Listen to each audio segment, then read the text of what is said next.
षष्ठम अध्याय। भगवान नारायण से यममार्ग पर विस्तार से वर्णन सुनने के बाद गरुड़ जी ने भगवान से कहा कि हे प्रभु, पाप करने के अनेक चिन्ह होते हैं और यह मनुष्य पाप करके अनेक योनियों में जाता है। आप मुझे बताइए कि उसमें क्या अवस्था होती है और वह किन किन योनियों में जाता है। गरुड़ से यह प्रश्न सुनकर भगवान नारायण बोले कि अनेक पापी लोग नरक से यातना भोग कर अनेक योनियों में जाते हैं, और जिस पाप से उन्हें जो चिन्ह रहता है वह मैं तुम्हें बताता हूं। क्षय रोग से पीड़ित व्यक्ति ब्राह्मण को मारने वाला होता है, और गऊ को मारने वाला कुबड़ा हो जाता है। कन्या को मारने वाला कोढ़ी होता है, और ये चांडाल की योनि में जन्म लेते हैं। जो व्यक्ति किसी के गर्भ को नष्ट करता है और स्त्री को मारता है वह मलेच्छ जाति में होता है। गुरु पत्नी के साथ यौन संबंध स्थापित करने वाला व्यक्ति चर्म रोग से पीड़ित होता है। मांस खाने वाला लाल रंग का होता है, और जो ब्राह्मण खाद्य और अखाद्य पदार्थ खाते हैं उनका पेट बहुत बड़ा होता है।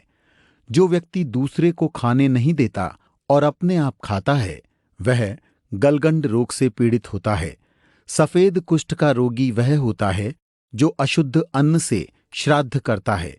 मिर्गी के रोग से पीड़ित व्यक्ति गुरु के अपमान के फलस्वरूप यह कष्ट प्राप्त करता है। शास्त्र और वेदों की निंदा करने वाला पीलिया रोग से ग्रस्त हो जाता है।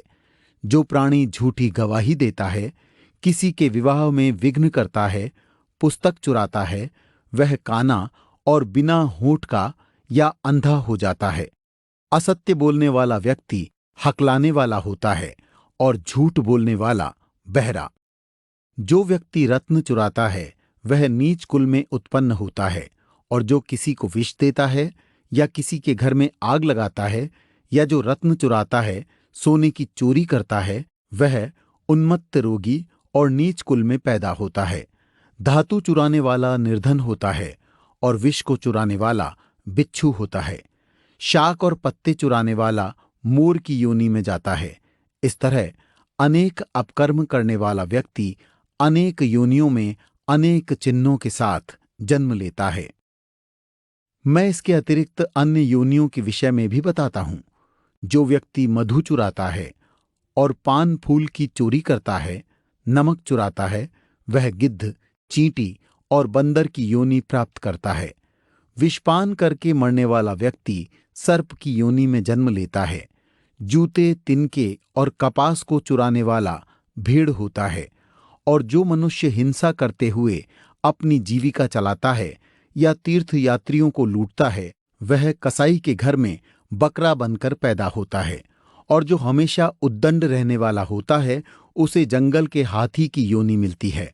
जो ब्राह्मण बलि देने वाले नीचों का अन्न खाते हैं उन्हें व्याघ्र की योनि मिलती है। जो ब्राह्मण शूद्रों को यज्ञ कराते हैं वे गांव के सूअर के रूप में उत्पन्न होते हैं। और जो संध्या तथा गायत्री का जाप नहीं करते और जिनका हृदय पापों से भरा रहता है, जो ऊपर से स्वच्छ और अंदर से गंदे होते हैं, उन्हें बगुले की योनि मिलती है। बहुत से लोगों के पुरोहित बनकर जो लालच करते हैं वे गधे बनते हैं, और जो बिना निमंत्रण भोजन करते हैं उन्हें कोए की योनि मिलती है। जो ब्राह्मण सुपात्र को विद्या नहीं देता वह बैल बनता है, और जो शिष्य गुरु की सेवा नहीं करता वह पशु योनि को पाता है। गुरु के सामने विवाद और संवाद करने वाला शिष्य बड़ा राक्षस होता है। जो ब्राह्मण कहकर के दान नहीं देता उसे सियार की योनि प्राप्त होती है। इसके अतिरिक्त मित्र से द्रोह करने वाला पहाड़ी गिद्ध, धोखा देकर खरीदने वाला उल्लू, वर्णाश्रम की निंदा करने वाला कबूतर होता है। आशा भंग करने वाला, स्नेह को भंग करने वाला, द्वेषी स्त्री को चुराने वाला मोर, द्वेषवश स्त्री का परित्याग करने वाला चिरकाल तक चकवा चकवी होता है। माता, पिता, गुरु, भाई और बहन से बैर करने वाले हजारों बार जन्म लेते और गर्भ में नष्ट हो जाते हैं। सास को गाली देने वाली जोंक, नित्य कलह करने वाली और अपने पति को धिक्कारने वाली चील होती है। जो स्त्री अपने पति को छोड़कर दूसरे पुरुष से प्रीति करती है वह गोह और दो मुंह की सांपिन होती है। अपने गोत्र को भ्रष्ट करने वाले अपने गोत्र की स्त्री में गमन करने वाले तरक्षु और शल्लकी होकर भालू की योनि में उत्पन्न होते हैं। तापस स्त्री में गमन करने वाला पुरुष मरुस्थल में पिशाच की योनि पाता है। जो ऋतुमसी नहीं हुई ऐसी स्त्री से भोग करने वाला वन में अजगर होता है। गुरु की स्त्री में भोग करने वाला विषखोपड़ी, राजा की स्त्री में गमन करने वाला दुष्ट और मित्र की स्त्री में गमन करने वाला गधा होता है। गुदा में गमन करने वाला सूअर, वृषली यानी शूद्र में गमन करने वाला बैल और महाकामी और लंपट घोड़ा होता है। मृतक के एकादश के दिन भोजन करने वाला कुत्ता और देवताओं के भागों को खाने वाला मुर्गा होता है। जो ब्राह्मण द्रव्य के लोभ से देवताओं का पूजन करता है वह देवलक कहा जाता है और देवकार्य तथा पितृकार्य में निंदित होता है। महापातकों से युक्त होकर जो प्राणी घोर नरकों का उपभोग करके कर्म के क्षय होने पर इस संसार में पुनः आते हैं, फिर भी वे महापातकी ही होते हैं। ब्रह्म हत्या करने वाला मनुष्य गधा, ऊंट और भैंस की योनि में उत्पन्न होता है। मदिरा पीने वाला भेड़िया, कुत्ता और सियार की योनि पाता है। सोना चुराने वाला कीड़ा मकोड़ा, पतंग आदि की योनि पाता है। दूसरे की स्त्री को हरने वाला और किसी के रखे हुए धन को वापस न देने वाला व्यक्ति ब्रह्म राक्षस होता है तथा बलात्कार से और चोरी से लिया हुआ धन मनुष्य के सार पुण्यों को नष्ट कर देता है और सृष्टि पर्यंत उसकी पीढ़ियों को समाप्त कर देता है। कोई भी मनुष्य ब्राह्मण के धन को नहीं पचा पाता। ब्राह्मण के धन से यदि सेना इकट्ठी की जाए तो वह भी रेत के पुल सी बिखर जाती है। हे गरुड़, ब्राह्मण का अतिक्रमण करने से, देवताओं के धन को हरने से कुल भी नष्ट हो जाते हैं। जो व्यक्ति ब्राह्मण को दान नहीं देता वह अंधा दरिद्र और भिखारी हो जाता है।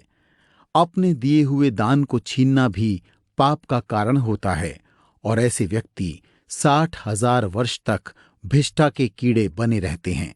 मनुष्य को चाहिए कि वह भूमि और जीविका देकर विद्वान ब्राह्मण की रक्षा करने का प्रयत्न करे। यदि वह रक्षा नहीं करता या स्वयं ले लेता है तो वह पंगु और कुत्ता होता है। हमारे सभी देहधारियों में ये अनेक चिन्ह और योनियां अपने कर्म के द्वारा प्राप्त होती है। जो व्यक्ति किसी ब्राह्मण की जीविका को हर लेता है वह कुत्ते और बंदर की योनि में जन्म लेता है। बुरा कर्म करने वाला व्यक्ति पहले तो अनेक नरकों की यातना झेलता है और फिर बाद में अनेक कष्टकारक योनियों में जन्म लेता है। इन योनियों में वह अनेक पशु पक्षी के रूप में जन्म लेकर सर्दी गर्मी में कष्ट को भोगता हुआ अपने कर्म और अकर्म का फल भोगता है। जब उसके ये सारे शुभ और अशुभ कर्म समाप्त हो जाते हैं तभी वह मनुष्य की देह पाने का अधिकारी होता है और फिर स्त्री पुरुष के प्रसंग से गर्भ में जीव बनकर सुख दुख पाता है। क्योंकि सभी शरीर के धारण करने वालों का जन्म और नाश होता है। मनुष्य जीव माया से ग्रसित होकर कर्मजाल में बंधे हुए मृत लोक में आते जाते रहते हैं, किंतु यह स्पष्ट है कि किए हुए शुभ और अशुभ कर्मों का फल मनुष्य को अवश्य मिलता है। पापों के बाद अनेक योनियों में उत्पन्न चिन्हों के विषय में जानने के बाद गरुड़ जी ने भगवान नारायण से पूछा कि अभी आपने यह बताया कि स्त्री पुरुष के प्रसंग से जीव गर्भ में आता है, तो हे प्रभु, आप यह बताइए कि वह गर्भ में आकर माता के पेट से कैसे उत्पन्न होता है और इस अवस्था में वह जो दुख भोगता है वह किस प्रकार का होता है। गरुड़ का प्रश्न सुनकर भगवान नारायण बोले कि गर्भ प्रसंग में विभिन्न दिनों में विभिन्न प्रकार से प्राणियों की उत्पत्ति होती है। ऋतु के बीच में पापियों का जन्म होता है, अर्थात स्त्रियों के रजोकाल के प्रारंभिक 3 दिन में इंद्र के लिए ब्रह्म हत्या के पाप के कारण इन दिनों पापियों की उत्पत्ति होती है। स्त्री ऋतु दर्शन होने वाले पहले दिन चांडाली, दूसरे दिन ब्रह्म हत्यारी और तीसरे दिन रजकी होती है। यही पापियों की माताएं होती है। पुरुष के माध्यम से शरीर प्राप्ति के लिए स्त्री के उदर में प्रवेश होकर गर्भ धीरे धीरे बढ़ता है। वह 1 रात्रि में कलल, 5 रात्रि में बुबुद्ध होता है, 10 रात्रि में करकंधु नाम का मांस का पिंड होता है, अथवा दूसरी योनि में अंडा होता है। उसके पीछे 2 महीने में सिर होता है और बाहु आदि अंगों का विभाग होता है, और 3 महीने में नख, रोम, हड्डी, चाम और लिंग आदि छेद होते हैं। 4 महीने में 7 धातुएं होती हैं। 5वें मास में क्षुधा तृण की उत्पत्ति होती है और 6 महीने में झिल्ली होती है, जिसको जरायु कहते हैं। जीव उसमें लिपटा हुआ दाहिनी कोख में भ्रमण करता है। इस जरायु का रस, धातु, रक्त आदि माता से खाए हुए अन्न पान आदि से बढ़ता है। जरायु से दुर्गंध आती है। जिस स्थान से उसकी उत्पत्ति होती है वह भिष्टा मूत्र के गर्त सदृश्य है। उसी में जीव सोता है। गर्भ में उत्पन्न भू के कीड़ों से काटे जाने पर उरुक्लेश से पीड़ित हो सुकुमार जरायु पिंड मूर्छित हो जाता है। माता से खाए हुए कड़ुए, तीक्षा, नमकीन, रूखे और खट्टे आदि पदार्थ से छुए जाने पर अंगों में वेदना होती है तथा जरायु और आंत के बंधन में पड़कर जीव कोख में सिर करके पीठ ग्रीवा को लचीला बनाए हुए पिंजरे में पक्षी के समान अंगों के चलाने में असमर्थ हो जाता है। वहां देव योग से 100 जन्मों की बातें स्मरण कर दीर्घ श्वास लेता है, अतः तनिक भी सुख नहीं मिलता। संतप्त और भयभीत जीव धातु रूप 7 बंधनों में जकड़ा रहता है तथा हाथ जोड़कर दीन वचनों से इस उदर में डालने वाले भगवान की स्तुति करता है। 7वें मास में सचेत होकर भी जीव प्रसूति वायु से कांपता हुआ भिष्टा से उत्पन्न सहोदर कृमि के समान रेंगता रहता है। जीव ने कहा, श्री के पति, जगत के आधार, अशुभ के नाशकर्ता, शरणागत के वत्सल श्री विष्णु भगवान की शरण में जाता हूं। आपकी माया से मोहित होकर देहधारी मैं अपने शरीर तथा पुत्र स्त्री का अभिमान करके आपको भूल गया। हे नाथ, अब मैं संसार में पुनः प्राप्त हूं।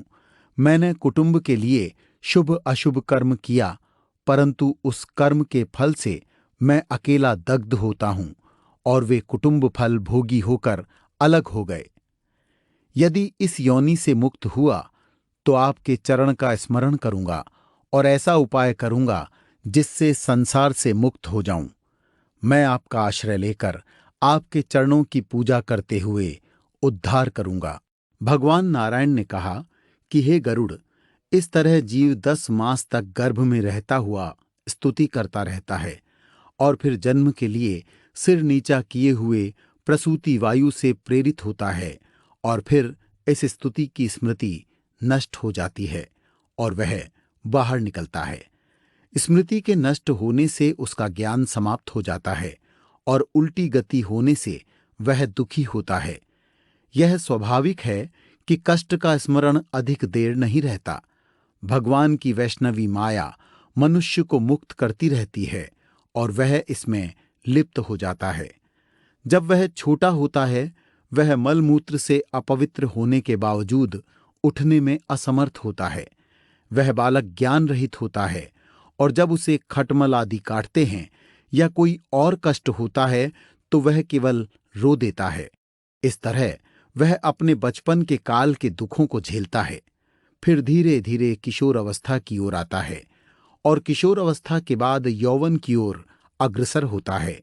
यौवन में पदार्पण करने के बाद वह अनेक अच्छे बुरे कर्मों में लीन हो जाता है। कभी कभी वह नीचों का संग करने लगता है और अच्छे पुरुषों का शत्रु हो जाता है। वह कामुक हो जाता है तथा स्त्री को देखकर उसके कटाक्षों से वशीभूत होकर ऐसे उसकी तरफ दौड़ता है जैसे पतंगा अग्नि की शिखा की तरफ दौड़ता है।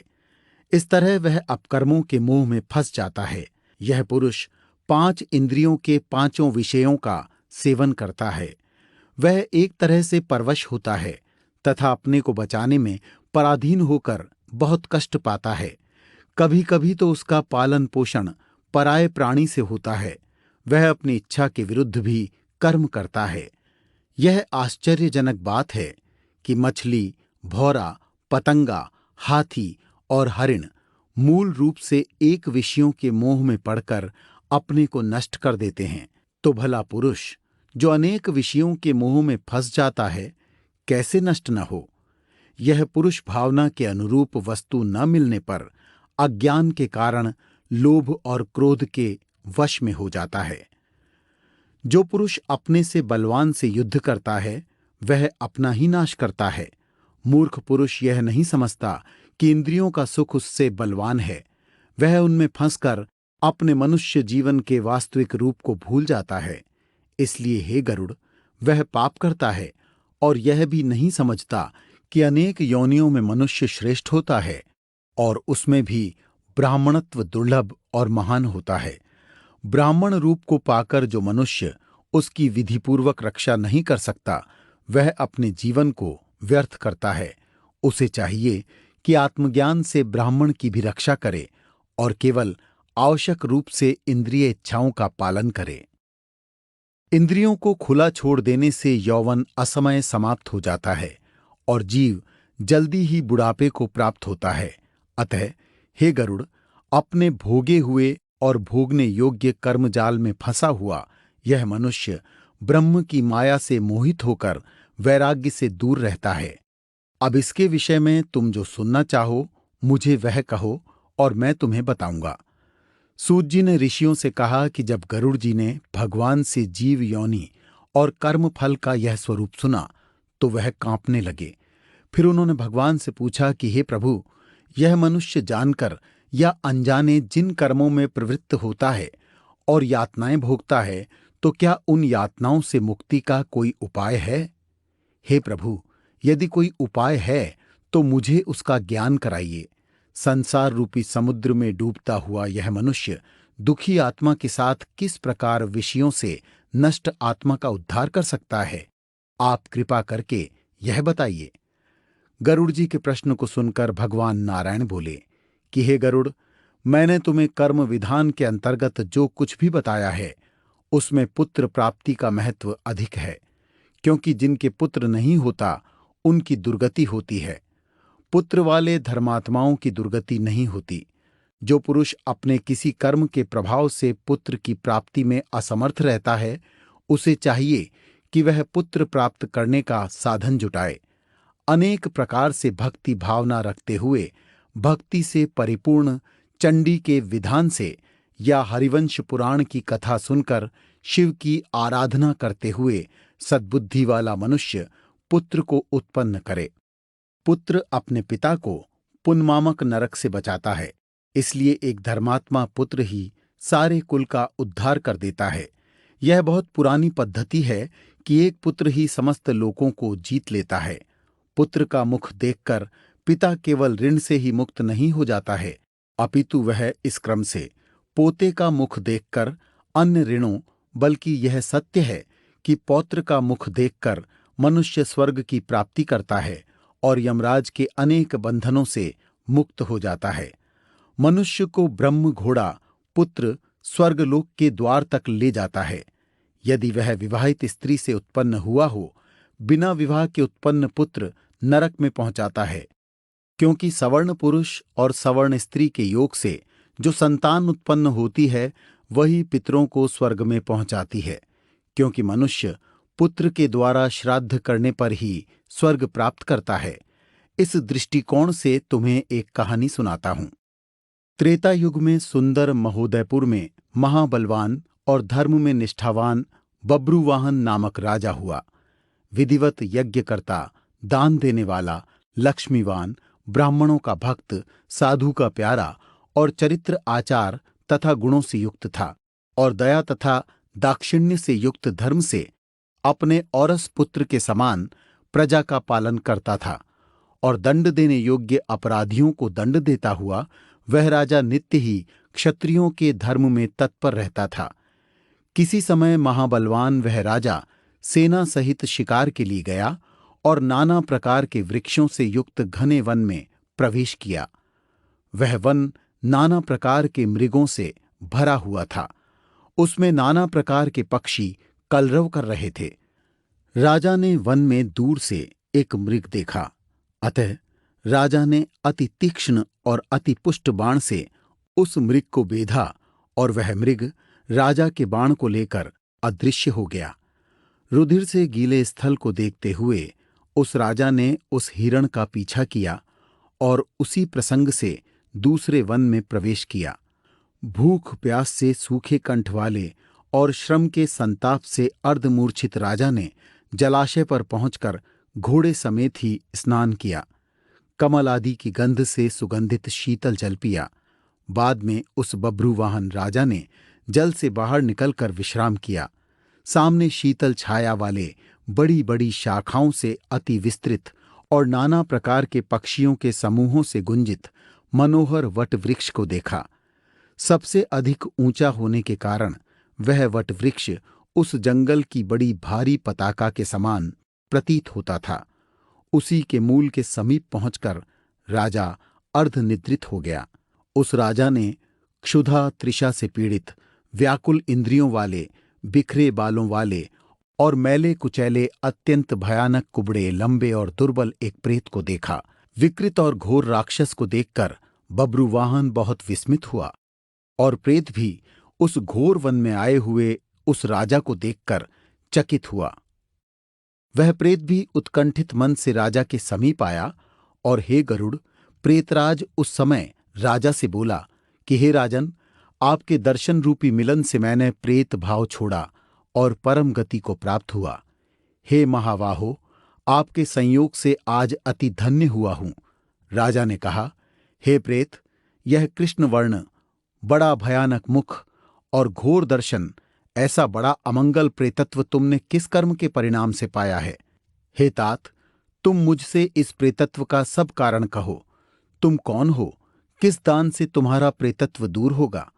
प्रेत ने जवाब दिया कि हे राजश्रेष्ठ, मैं तुमसे आदि से अंत तक सब कहता हूं और मेरे प्रेतत्व का कारण सुनकर तुम मुझ पर दया करने योग्य हो। सब संपत्तियों से पूर्ण वैदिश नाम का एक नगर है जो अनेक प्रकार के जनपदों तथा रत्नों से परिपूर्ण है, भवनों और प्रासादों की शोभा से संयुक्त है और नाना प्रकार के श्रौत, समात्ते आदि धर्म से युक्त है। हे तात, उस पुर में देवताओं के पूजन करता हुआ मैं निवास करता था। मैं वैश्य जाति का हूं। मेरा नाम सुदेव है, यह आप जाने। हविष्यान्न से देवताओं को और कव्यान यानी पिंडदान से पितरों को संतुष्ट करता था। नाना प्रकार के और दानों से मैंने ब्राह्मणों को संतुष्ट किया और दीन, अंधे तथा पंगु मनुष्यों को मैंने अनेक प्रकार से अन्न दिया। हे राजन, वह सब मेरा सुकर्म देवयोग से निष्फल हो गया। जिस प्रकार मेरा सुकृत निष्फल हो गया, उसे मैं कहता हूं। मेरा संतति, मित्र, बांधव आदि ऐसा कोई नहीं है जो मेरी और्ध्वदैहिक क्रिया करे। हे महाराजा, जिसका पौड़श मासिक श्राद्ध नहीं होता है, सैकड़ों श्राद्ध करने पर भी उसका प्रेत रूप समाप्त नहीं होता। इसलिए तुम मेरा उद्धार करो। हे राजा, राजा ही इस लोक में सबका बंधु माना जाता है। मैं आपको रत्न और मणियां दूंगा। आप ऐसा काम करें जिसमें मैं प्रेत योनि से मुक्त हो जाऊं। मेरे लिए यह स्थिति बहुत दुखदायक है। यह वन बहुत सुंदर है, इसमें फल फूल हैं और शीतल जल भी है, किंतु मैं प्यासा होता हुआ भी पानी नहीं पी सकता। हे राजन, मेरी सारी क्रियाएं यदि नारायण विधि से हों और वेद मंत्र का उच्चारण हो तो मेरा प्रेत रूप नष्ट हो जाएगा। क्योंकि विष्णु की पूजा करना, सज्जनों की संगति और शास्त्रों का सुनना, इनसे मनुष्य प्रेत योनि से छुटकारा पाता है। इसलिए प्रेत योनि का नाश करने वाली विष्णु की पूजा को जान लेना चाहिए और इस प्रकार विष्णु की पूजा करनी चाहिए। मनुष्य अपने न्याय से 32 माशे स्वर्ण इकट्ठा करे और नारायण की प्रतिमा बनाए, फिर उसे 2 पीले कपड़ों से ढककर आभूषण पहनाए और अनेक प्रकार से तीर्थों के जल से स्नान कराकर सिंहासन पर प्रतिष्ठित करे और फिर उसका पूजन करे। उस प्रतिमा के पूर्व दिशा में श्रीधर और दक्षिण में मधुसूदन, उत्तर में गदाधर और पश्चिम में वामन देव को रखे। बीच में ब्रह्मा और महादेव शंकर की स्थापना करे तथा फूलों से उसकी पूजा करे। फिर उसकी प्रदक्षिणा करके दही और दूध से तृप्त करे। उसके बाद नहाकर विधिपूर्वक और्ध्वदैहिक क्रिया करे। इसमें क्रोध और लोभ से मुक्ति आवश्यक है। इसके बाद ब्राह्मणों के लिए 13 पद दान करे और प्रेत के लिए घड़े का दान करना चाहिए। यह सुनकर राजा ने पूछा कि हे प्रेत, प्रेत घट का दान कैसे किया जाता है? तुम मुझे इसकी विधि बताओ। इसके उत्तर में प्रेत बोला कि इस दान से प्रेतत्व प्राप्त नहीं होता। यह प्रेतघट नाम का दान पापों को नाश करने वाला है और लोकों में दुर्लभ है। मनुष्य को चाहिए कि वह पिघले हुए सोने का घड़ा बनाकर इंद्र, यम, वरुण का आह्वान करके इस घड़े के बीच में ब्रह्मा, विष्णु और भगवान शंकर का आह्वान करके उनकी पूजा करे और फिर लोकपालों की आराधना करे। इसके बाद धूप, फूल, चंदन से सोने के घट को दान करे। यह दान पापों का नाश करने वाला है और यदि मनुष्य चाहता है कि उसका प्रेतत्व नष्ट हो तो उसे यह दान करना चाहिए। श्री भगवान ने इसके बाद कहा, हे गरुड़ जी, जिस समय प्रेत के साथ राजा बात कर रहा था उस समय हाथी, घोड़ों और रथों से भरे हुए राजा की सेना भी वहां आ गई। इसके उपरांत प्रेत ने राजा को महामुनि दी और वहां से चला गया। राजा भी अपने नगर में आया और वहां उसने प्रेत के लिए श्राद्ध किया। उससे उसकी प्रेत योनि छूट गई और उसके दिए हुए दान से प्रेत भी उत्तम गति को प्राप्त हुआ। यह सुनकर गरुड़ जी ने भगवान नारायण से पूछा कि हे भगवन, पुण्य आत्माओं की अलौकिक क्रियाएं होती है, उनके विषय में बताइए। यह सुनकर भगवान बोले कि धर्म संपन्न लोगों के योग्य क्रियाओं के विषय में मैं तुम्हें बताता हूं। जो पुण्यात्मा मनुष्य है वह अपने बुढ़ापे में अपनी इंद्रियों की अशक्तता के कारण कुछ नहीं सुनता, किंतु अपनी मृत्यु को समीप समझकर उसे उन पापों का प्रायश्चित करना चाहिए जो उससे जानते या अनजाने हुए हैं। अतः समय के पूर्व भगवान विष्णु का ध्यान करे और गंध, मूल, मिठाई, फल आदि से पूजा करे। इसमें कुछ बातें विशेष रूप से ध्यान देने की हैं। 1. ब्राह्मणों को दक्षिणा देना और भोजन कराना। 2. अष्टाक्षर ओम विष्णवे नमः का जाप करना। 3. द्वादशाक्षर ओम नमो भगवते वासुदेवाय मंत्र का जाप करना। 4. विष्णु नाम स्मरण के साथ महादेव का स्मरण करना। 5. विष्णु के सभी अवतारों मत्स्य, कुर्म, वराह, नरसिंह, रामचंद्र, कृष्ण, वामन, परशुराम, कल्कि, इनका स्मरण करना और बुद्ध का स्मरण करना। गरुड़ पुराण में बुद्ध को भी विष्णु के अवतार के रूप में मान लिया गया है। यह बाद में जोड़ा हुआ लगता है। कृष्ण नाम का जाप करने से मनुष्य के करोड़ों पाप धुल जाते हैं, क्योंकि अजामिल ने नारायण नाम के अपने पुत्र को पुकारते हुए मोक्ष प्राप्त कर लिया था। तो फिर अपने मन की गहराई से विष्णु का नाम लेने से मनुष्य मोक्ष पद को अवश्य प्राप्त होता है। भगवान विष्णु दुष्टों को भी क्षमा कर देते हैं, क्योंकि वे उनका नाम स्मरण कर लेते हैं। पाप का नाश करने में विष्णु का नाम जैसी शक्ति और किसी तत्व में नहीं है। जब यमराज अपने दूतों को आदेश देते हैं तो कहते हैं कि तुम केवल उन्हीं लोगों को लाओ जिन्होंने विष्णु के नाम का स्मरण किया हो। विष्णु के अनेक नाम है: कमल नयन, वासुदेव, शंख चक्र को धारण करने वाला, दामोदर, हरि, श्रीधर, माधव, जानकी नायक। इन सब नामों के स्मरण से पाप दूर हो जाते हैं। जो मनुष्य भगवान के चरण कमलों में अपनी भक्ति रखता है उसके लिए यमराज का आदेश है कि उसे छोड़ दिया जाए। केवल उसी व्यक्ति को लाया जाए जो भगवान का स्मरण नहीं करता और उनके पूजन से विमुख होता है। जो व्यक्ति पापों का प्रायश्चित करता है और नारायण से दूर रहता है उसका उद्धार नहीं होता। कृष्ण भक्त स्वप्न में भी यमदूतों को नहीं देखता। ऐसा भक्त शरीर मुक्त होकर मोक्ष को प्राप्त होता है। इसलिए विष्णु का नाम स्मरण परम चैतन्य की प्राप्ति कराता है। विष्णु सहस्र नाम का पाठ करना भी चाहिए और सुनना भी चाहिए। एकादशी का व्रत, गीता, गंगाजल, तुलसी जल मृत्यु के समय मनुष्य को मुक्ति देने वाले होते हैं।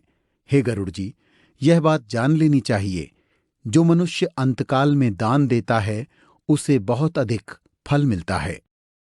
अंतिम समय में किया गया दान यदि पुत्र के द्वारा समर्थित होता है तो उसका फल और भी अधिक होता है। सत्पुत्र को चाहिए कि वह अपने पिता के अंतिम समय में उनसे दान कराए, क्योंकि इसीलिए लोग पुत्र की कामना करते हैं। पिता के अंत समय में किए गए दान के फल पुत्र को भी प्राप्त होते हैं और पिता भी दुख को प्राप्त नहीं करता। मृत्यु के समय सूर्य और चंद्र का ग्रहणीय दान महत्वपूर्ण होता है। तिल, लोहा, कपास, सोना, नमक, सप्तधान्य और गऊ तथा पृथ्वी, ये प्रत्येक दान प्रमुख हैं। ये महादान महापापों को नष्ट करने वाले हैं। तिल का दान बहुत महत्वपूर्ण होता है। इससे असुर, दानव, दैत्य संतुष्ट हो जाते हैं। सफेद काले रंग के तिल दान करने से मन शरीर से किए गए पाप धुल जाते हैं। भूमि में हाथ रखकर लोहे का दान करना चाहिए। इससे यमराज का भय दूर हो जाता है, क्योंकि यमराज के हाथ में कुल्हाड़ी आदि रहती है। अतः यह दान उसके डर से मुक्त करता है। सोने का दान सबसे महत्वपूर्ण दान है। इससे भूलोक, भूवरलोक और स्वर्गलोक में निवास करने वाले प्राणी संतुष्ट होते हैं। देवता भी इस दान को प्राप्त कर वरदान देते हैं। यह दान प्रेत का उद्धार करता है और स्वर्ग की गति दिलाता है। वह पराक्रमी, धनी, धर्मात्मा और रूपवान होता है। कपास का दान भी यमदूतों के भय से दूर कराता है। नमक का दान करने से चित्रगुप्त आदि भी संतुष्ट होते हैं। सप्तधान्य से धर्मराज प्रसन्न होते हैं और यमपुर के द्वार बंद हो जाते हैं।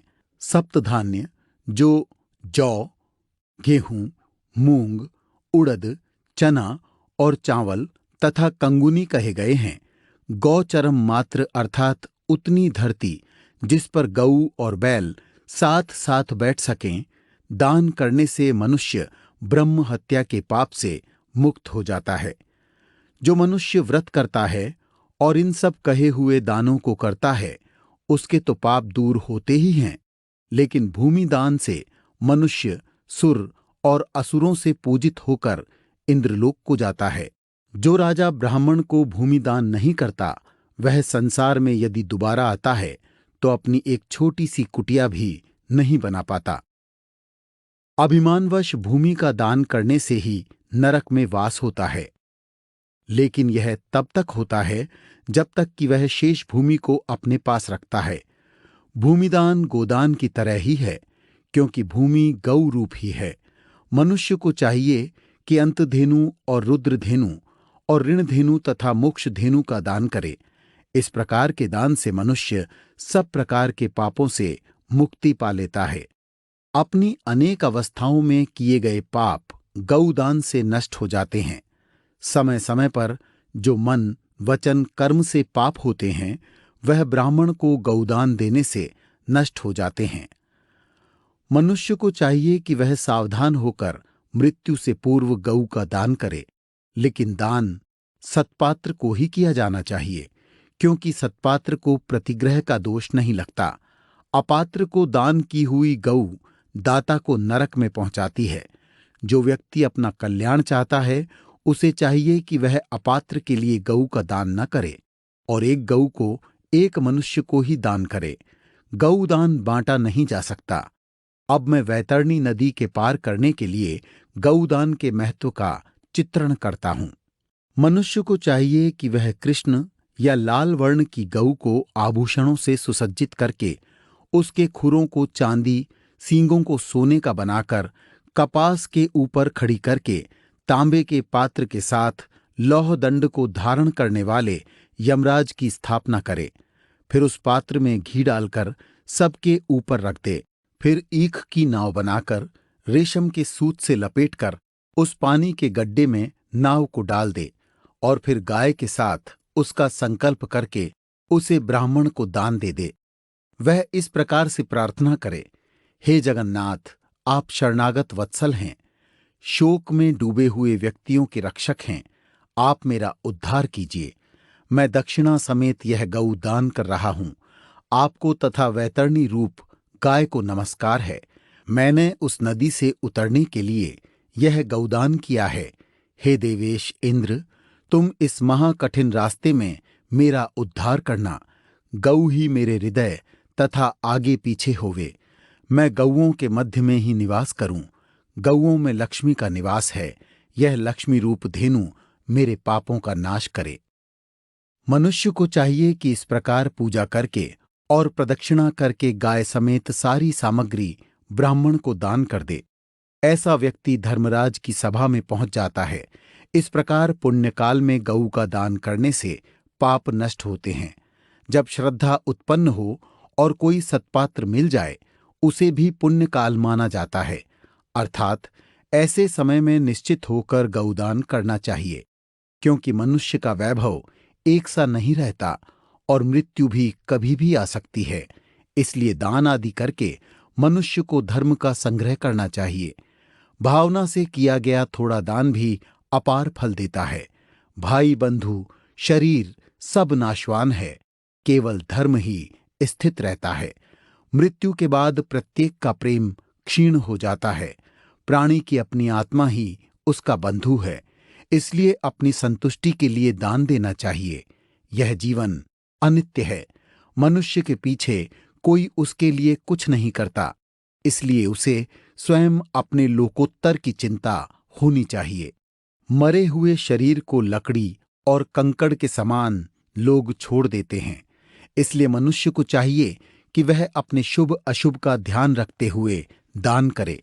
सुख का संसार सागर विराट होता है। इसमें कोई किसी का बंधु नहीं है।